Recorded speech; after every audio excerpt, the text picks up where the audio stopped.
Your guide would cut your throat for $10. And even if he didn't, you'd be shot by bandits or scalped by Indians. My gun is your safe passage. You're going to need it.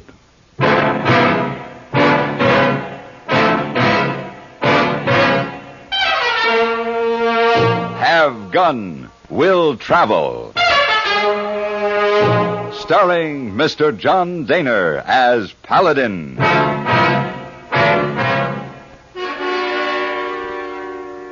San Francisco, 1875. The Carlton Hotel, headquarters of the man called Paladin. You know, hey, boy, I'm bored this afternoon. Too much of the same thing. Oh, you saw Mr. Paladin. If only something different would happen. I say, Porter. Oh, something different, Mr. Paladin.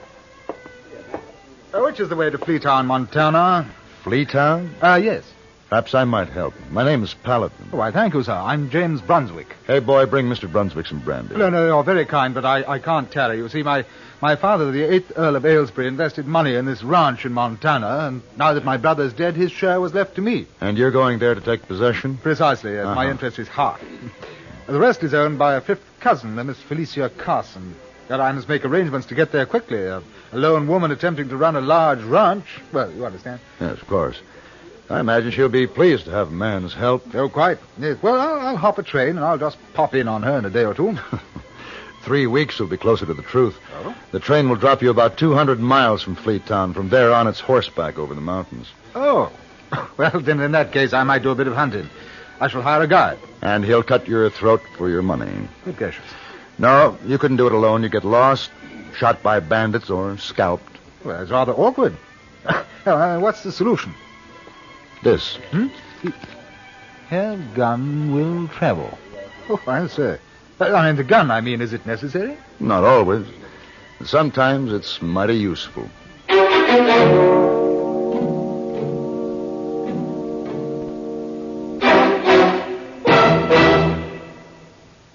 If dandruff dulls your hair, leaves your scalp itchy, please listen. You can get rid of annoying dandruff so fast today, no one should suffer any longer. With Fitch Dandruff Remover Shampoo, unsightly dandruff's gone in 3 minutes. It's the quickest, easiest of all leading shampoos. Besides that, using Fitch regularly is guaranteed to keep embarrassing dandruff away. Simply apply in the unique Fitch manner. Before you wet hair, rub in 1 minute. This way, Fitch shampoo penetrates right down to the scalp.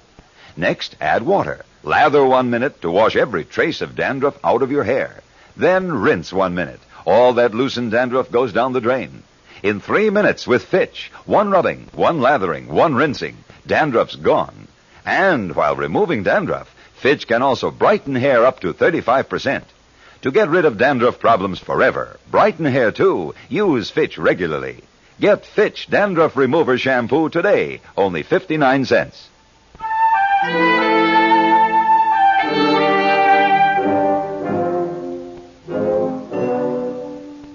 James Brunswick, 9th Earl of Aylesbury, endured the 3-week ride over the mountains with the help of an English saddle, a sun helmet, and 2 pack horses carrying his trunks and carpet bags.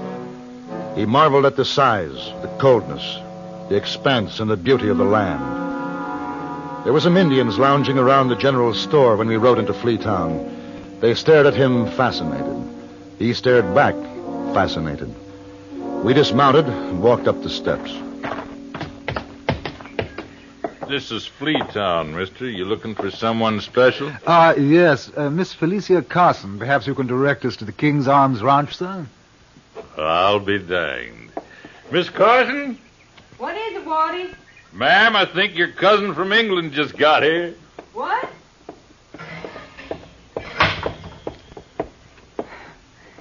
You James Brunswick? Yes, that's right. Oh. Well, I reckon you're my kinfolk. Oh, my goodness, Cousin Felicia. Why, this is delightful. Well, I reckon. I'm pleased to meet you. I'm delighted. This is my friend, Mr. Paladin. A pleasure, Miss Carson. The same. This here's Waddy, my foreman. Howdy. You go see if them horses is shod yet, Waddy. Yes, ma'am. Who is Crazy Clothes? I beg your pardon. crazy clothes. Harry, you go on about your business. Quit standing around staring. And take your braves with you. Go on now. Go on. Crazy clothes. I say, Cousin Felicia, those are savages. No, them's Harry Blackfoot, Little Horse, and a few of the boys from across the road is all. James was disappointed that we didn't see any Indians on the trail. Well, good thing, too. The only braves you'd run into up there'd be a war party taking scalps. Oh, Harry and them a lot more peaceable. They ain't smeared war paint in years. War paint? Taking scalps? Why, Joe, it's all true, then, just as I've read. Makes good reading, but it's nothing you'd care to see. No, I expect not. Well. So this is your cousin all the way from England, huh? Now, look, NG, let's not have Now, any... wait a minute. You the one who shot that poor little bear cub on that pack horse? I shot him, sir, but he's scarcely a cub. Listen to him, boy. Why, mister, you just ain't acquainted with the Montana breed of bear. Full grown, they're as big as this house. Really? Well, I never heard of any animal that large. I've only been in on the kill of one full-size Montana bear myself. I was with the Army. Took a 10-pound shot to bring him down. How extraordinary. And you know what we found when we peeled the hide off him? No, what? Why, bear skin, you blame fool.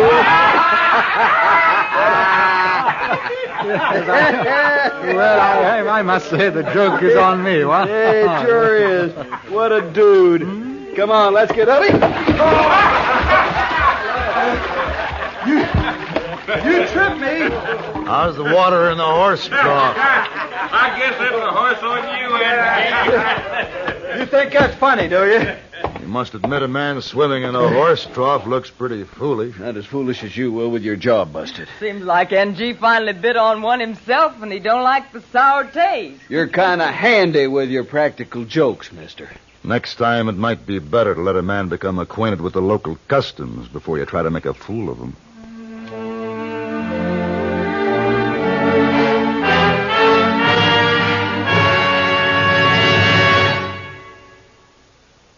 In the 1800s, the Monroe Doctrine dictated that Americans put a wall between themselves and the world. Today, however, times have changed. From city dweller to farmer, Americans know they are part of the world and close to it. And the more they can find out about it, the better.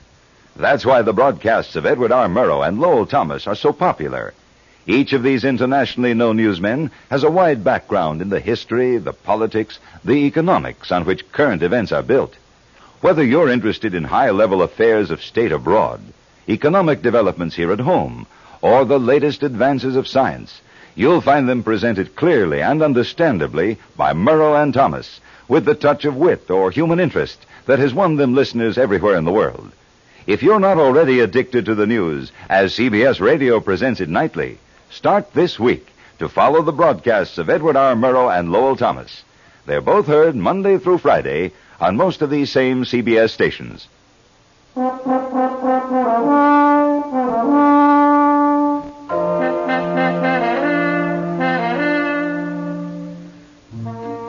James Brunswick, 9th Earl of Aylesbury, changed to knickers once we got to the ranch. After tea and a pipe, he picked up his riding crop and announced it was time to look things over. Felicia Carson reckoned it was time. I tagged along. We made a circuit of the main ranch buildings and ended up sometime around dusk back at the corrals. Well, that's the works, Jamie. These buildings, 6,000 head of cattle and 12,000 acres of land. It's immense, absolutely immense. And you've been looking after all this alone. You know, you're an amazing woman, Felicia. Had to be done. Well, now that I'm here, I intend to take this burden off your shoulders. You just sit back and be the lady of the manor, huh? Well, thanks, Jamie, but for a while you just sort of take it easy and don't strain yourself none. I'm going up to the house. Supper's in a half an hour. What? Well, I'm afraid that she doesn't take me very seriously, Paladin. That'll change. Right now, you're sort of unusual to her. To everyone. You know, I've been thinking about N.G. and his little joke this morning. I was being tested, wasn't I? Yeah. And they think that a man who can be tricked is a fool. See, around here they figure there are two kinds of no good people, cowards and fools. In a rough situation, the coward will run out on you, and the fool might make a fatal mistake. And I showed myself up to be a fool. No. But you showed you've got a lot to learn. Let's say you've lost face. You don't quite fit in yet. How does one go about fitting in, Paladin? Well, here. This is your saddle. English. Made for riding. Nothing else, right? Well, what else is there? Oh. Look at the saddle of mine. A Western saddle. But yeah, it's a cumbersome, heavy sort of thing. Maybe, but there's a reason for everything. See the horn here? A tie post when roping cattle, and elbow rest for a man in the saddle all day. I see. And the height and the slope of the cattle here. See that? I figure to give a man the most comfort and the best brace through a day's work. Oh, the rigging, the cinch, the stirrup leathers are all designed to contribute something useful. There isn't a piece of leather on this saddle that isn't needed. Well, I must confess, I thought it was an unwieldy piece of business. No, nothing on the frontier is without a definite purpose. No individual is without a definite purpose either. Survival's too difficult. Everything and everyone must contribute something, and you'll just have to find the thing that you have to contribute. I say, Paladin, look. Yeah, but they're attacking us. They shouldn't be hostile here. They're showing themselves too openly. Oh, no. You see, they're firing in the air. Hey, they put down that rifle. Well, why did you knock the rifle? Shut up, you hit him. Come on. Well, it looks like... Well, that's the one, Harry Blackfoot. All right, now, hold still, Harry. Let me see. Why, crazy... Now, you just take it easy now. Of all the fool tricks, screaming like a bunch of medicine show squaws. It serves you right, Harry. Hey, can I help? NG say it was a joke. Everybody have fun. NG say... High in the chest. It's a bad one. You do this, Englishman? I'm sorry. I didn't know it was a joke. Take him to the house. No, we take care of our chief. Well, I can't tell you how sorry I am. Why couldn't you wait and find out what it was about before you... Oh, never mind. We'll go into town in the morning. Maybe they'll listen to reason. We ain't had no Indian trouble here in years until you come along, you dang fool. She put that kind of strong. What was that you said about a fool? A fool that makes fatal mistakes?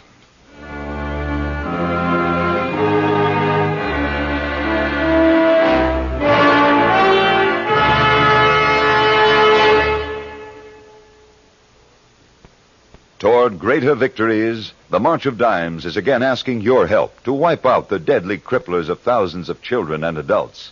Not only polio, but arthritis and birth defects. Did you know that 1 out of every 7 persons in the United States will suffer from arthritis, an exceedingly painful disease for which no cure has yet been found, and that it menaces our youngsters as well as older people? And did you know that 1 out of every 16 babies born this year will have a birth defect? You have helped the March of Dimes fight polio and emerge the winner in the battle. And now your 1959 contribution to the March of Dimes can help win the battle with these other awful cripplers. We did it before, and with your help, we can do it again. Send your gift of money to your local March of Dimes headquarters. Send it tonight.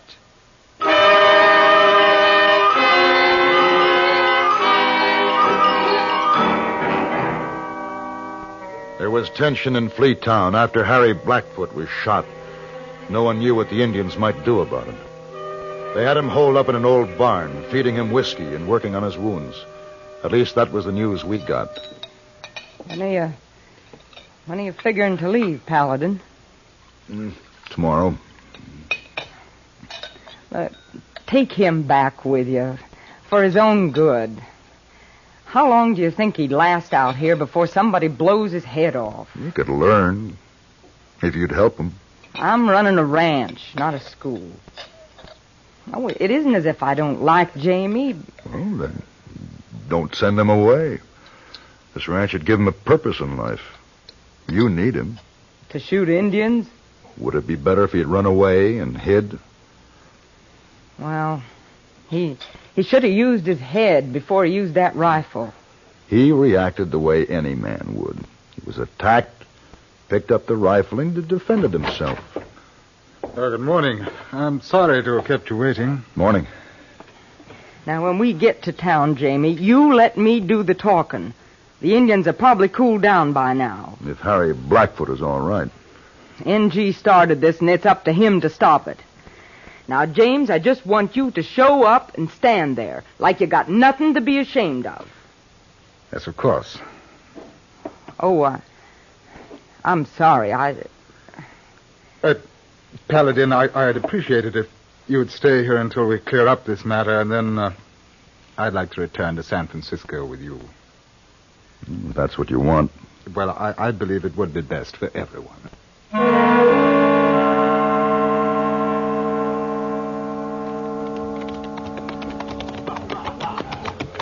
Oh, there he is, propped up against the log under the tree. Harry Blackfoot seems to be recovering very well. He's drunk. They're all drunk. Look at that barrel of whiskey. Bet they got it from NG. We better get NG before we try talking to Harry. Now, you can't stay out here alone, James. Come with us. Well, I'd like to apologize to that fellow. Oh, not right now.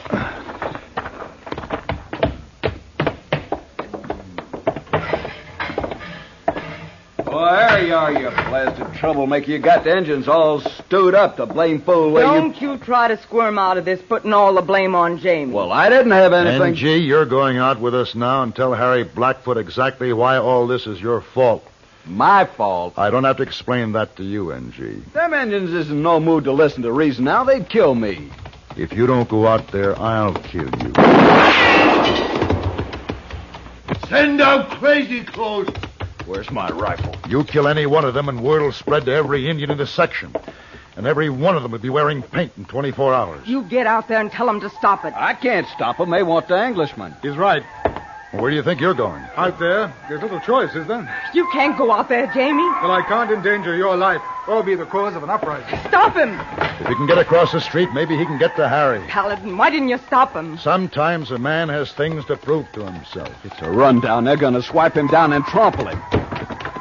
Oh, no. He's getting up. Here comes another one. No man can take that kind of punishment. Oh, no. He's getting up again. He's trying to get to Harry Blackfoot. I'm going out there. Wait here.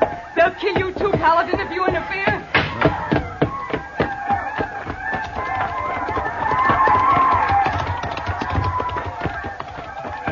Harry. Call him off, Harry. No. Braves teach lesson. We could have shot your braves by now, but that would have made a war. He's had his lesson. He's been hurt enough. Crazy clothes on his feet. Listen to me, Harry. Only a few may wear clothes like that. It is a proud uniform from a far-off land. Only brave and honorable men wear that uniform. The clothes are the sign of a great and wise leader, a man of strength, a man like yourself. You see how he behaves? Enough!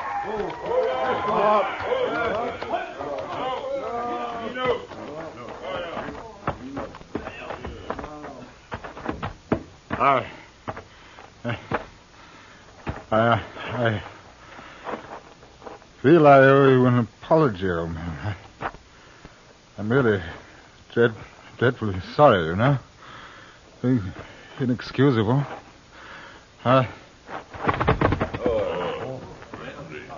You're right. He brave man.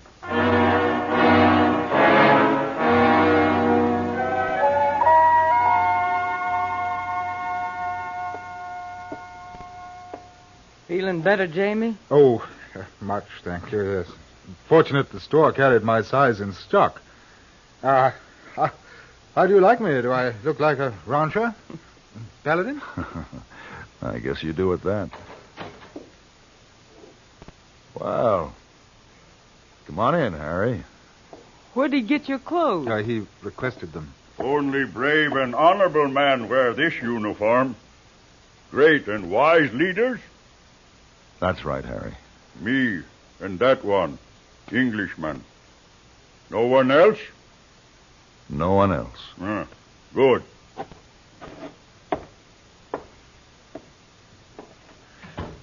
Well, he seems quite happy.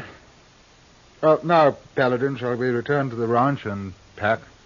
Oh, you're not going to run out and leave me now, Jamie. You can't do that to me. I'm just a mere little old woman. That ranch needs a man. Oh, thank you for the offer, Felicia, but really, I'm afraid there's so little that I have to contribute out here. Except courage. Oh, come now, Paladin. I mean, one doesn't talk about that sort of thing. Mr. Paladin, you're traveling back to San Francisco alone. Well, if you insist, I stay. One favor before I leave, James. Oh, yes, of course. I'd like the address of your tailor in London. If I send him my measurements, perhaps he could make me a brave and honorable chief.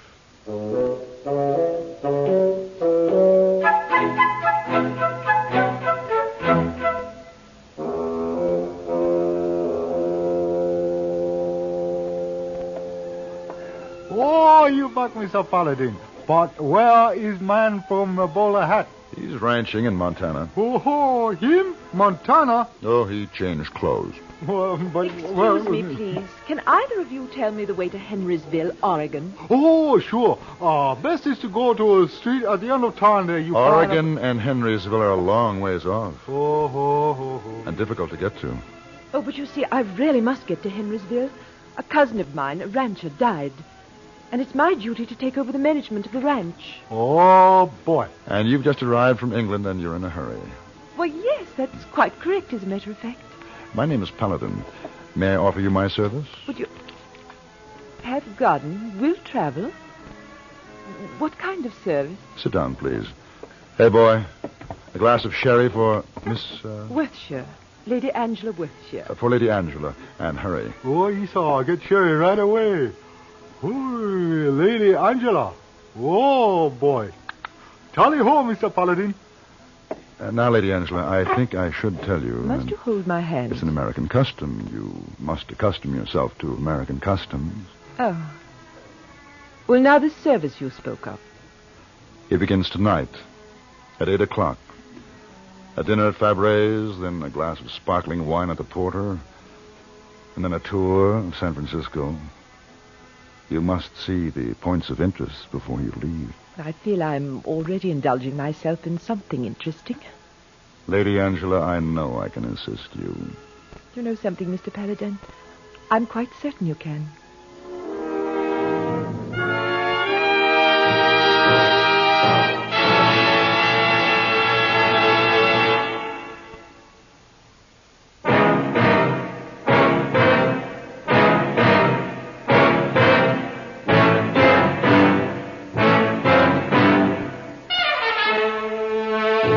Have Gun, Will Travel.